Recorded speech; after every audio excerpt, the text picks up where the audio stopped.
Bonjour à tous depuis le magnifique parc du musée olympique à Lausanne. Je voulais partager avec vous 5 pratiques quand notre tête commence à s'emballer et à rétrécir notre champ de conscience.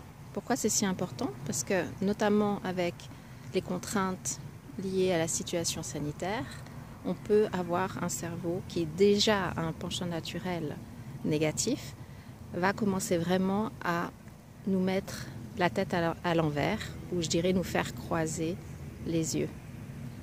Donc ces 5 pratiques sont complémentaires. Voyez ce qui résonne avec vous. Il y en a une qui est issue de la psychologie positive. Je prends mes notes, j'ai pris mes notes, sinon je ne vais pas le faire dans l'ordre. Une qui est plus liée à tout ce qui est pleine conscience, et les recherches en neurosciences ont montré l'efficacité de cette pratique. Une autre est plus cognitive, c'est-à-dire souvent on a une pensée binaire, donc renverser cette pensée nous aide aussi à remonter en conscience. La 4e est liée à la physiologie et à la science du changement. Je commence à avoir le soleil dans les yeux. Et la dernière, plutôt physique quantique en termes de vibration. Donc le point commun de ces 5 pratiques, c'est vraiment de relever le nez, parce que souvent quand on n'est pas bien, on a le nez vraiment collé à nos problématiques, à nos préoccupations, de relever la tête, de regarder un petit peu autour, de reprendre de l'oxygène, de monter en conscience et du coup d'avoir accès à des opportunités, des solutions qu'on n'aurait pas vues si on était resté le nez collé sur nos problèmes. Il y a une citation de Michael Beckwith que j'aime beaucoup qui est « Les potentiels sont toujours plus importants que nos problèmes ». Donc la première pratique c'est en anglais, on dit « trade your expectation with gratitude or appreciation ».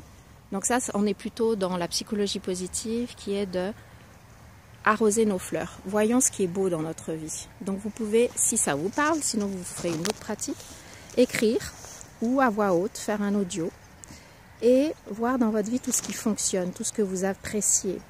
Ça peut être des personnes autour de vous, ça peut être des situations qui fonctionnent très bien dans votre vie, par exemple le domaine amoureux. Ça peut être aussi des choses sur vous. Remplissez au moins une page pour que ça donne le temps aux circuits neuronaux de votre cerveau vert de s'activer et que vous ressentiez cette émotion dans le cœur. Donc ça, c'est la première pratique. Et si vous voulez développer ce genre de pratique, tournez-vous du côté de la psychologie positive, par exemple de Shawn Achor, qui est un chercheur à Harvard. La deuxième, c'est ce qu'on appelle mindfulness ou la pleine conscience. Les neurosciences ont démontré que lorsqu'on s'assoit et qu'on ferme les yeux et qu'on observe ce qui se passe en nous, on augmente notre niveau de conscience. Ce sont d'autres circuits de notre cerveau qui sont activés. On sort de l'autopilote. On n'est plus identifié à ce que l'on pense, à ce que l'on sent. On le regarde. On appelle ça le témoin. Ça, c'est une autre pratique qui est efficace aussi pour élever notre niveau de conscience. Si ça vous parle, faites des recherches. Notamment Jon Kabat-Zinn, c'est le fondateur de MBSR, Mindfulness Based Stress Therapy, donc la thérapie du stress basée sur la pleine conscience, si c'est correct. Ensuite, la pensée binaire. Alors celle-là, on est super champions tous. Penser en noir et blanc. Et ça nous met vraiment la tête à l'envers. Et une pratique que j'aime beaucoup, c'est celle de Byron Katie, de renverser la pensée. Donc par exemple, je ne vais pas y arriver ou ça va être difficile, de renverser et de faire le contraire. Donc je ne vais pas y arriver, c'est je vais y arriver. Et on trouve 5 raisons et on écrit 5 raisons pour lesquelles on va y arriver. Donc ça aussi, si ça vous parle, vous pouvez le faire de suite. Et bien sûr, toutes ces pratiques sont complémentaires. Donc vous pouvez commencer avec celle-là et continuer avec l'appréciation, par exemple. Ensuite, les 2 dernières, la physiologie. En ce moment, je suis en train de marcher parce que c'est génial, il ne pleut pas et puis on s'oxygène. Faire circuler l'énergie est aussi une solution très importante. Souvent, on est beaucoup trop sédentaire, le cortisol s'accumule notamment dans notre corps et du coup, on se sent énervé au bout de 2-3 heures. Notre conscience est souvent extrêmement localisée dans le mental et dans la tête parce que nos vies sont un peu comme ça, nos modes de vie. On essaie de résoudre nos problèmes avec notre tête. On a un job souvent au bureau à analyser des choses. Donc l'énergie est dans la tête et nous ne sommes pas qu'une tête, nous sommes aussi un corps, nous sommes un cœur et nous sommes bien plus que ça. Donc c'est normal qu'on ne se sente pas bien quand on ne fait pas circuler l'énergie. Donc en termes de physiologie, si vous avez un trampoline à la maison, vous pouvez aussi sauter un petit peu, ça va faire circuler l'énergie. Marcher fonctionne très bien. Et puis sinon, la respiration. Respirer, trouver une vidéo de cohérence cardiaque par exemple. Et en 5 minutes, ça va vous aider aussi à apaiser votre système nerveux. Et la dernière, c'est un sujet que j'aime beaucoup, si vous me suivez un peu, c'est la vibration. Quand on a le nez collé sur nos problèmes, notre fréquence vibratoire n'est pas très haute. Hein. On se sent pas bien. Et donc une façon de faire, c'est de remettre notre attention et notre énergie sur ce que l'on veut dans notre vie, au lieu de se faire absorber et hypnotiser par ce que l'on pense être vrai. J'ai vraiment l'impression, le cerveau c'est vraiment « regarde-moi, je suis là, je vais te mettre le bordel dans ta vie ». Et oui, c'est comme ça que le cerveau fonctionne. Pour des bonnes raisons, il veut notre survie. Mais si on vit notre vie à partir de ce point-là, on n'est pas bien. Donc, on ne se sent pas bien. On réalise que notre fréquence est basse et l'idée c'est pas bisounours, hein, l'idée c'est pas de nier que des choses ne vont pas. Non, c'est de remettre l'église au centre du village. Ok, il y a peut-être ça, mais il y a aussi ça.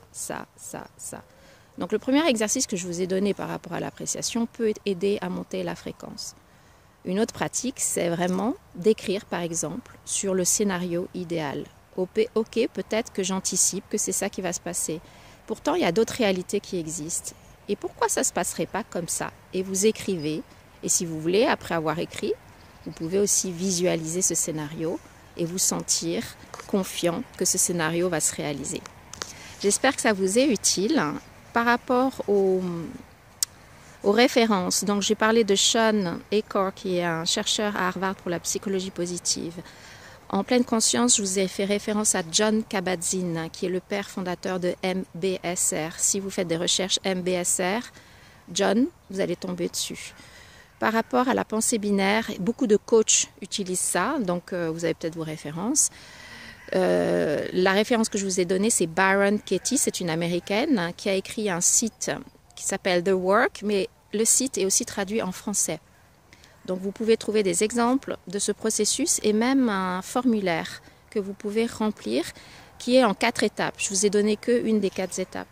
La physiologie, je vous conseille Tony Robbins, il est quand même excellent pour expliquer comment utiliser le corps et ce que ça change au niveau de notre physiologie et notre état mental, le lien entre la physiologie et l'état mental. Et en termes de fréquence vibratoire, le fameux Joe Dispenza, ça c'est sûr qu'il est excellent, mais il n'est pas le seul. Deepak est aussi génial, Deepak Chopra par exemple, ou Greg Braden, ou Bruce Lipton, enfin il y en a plein.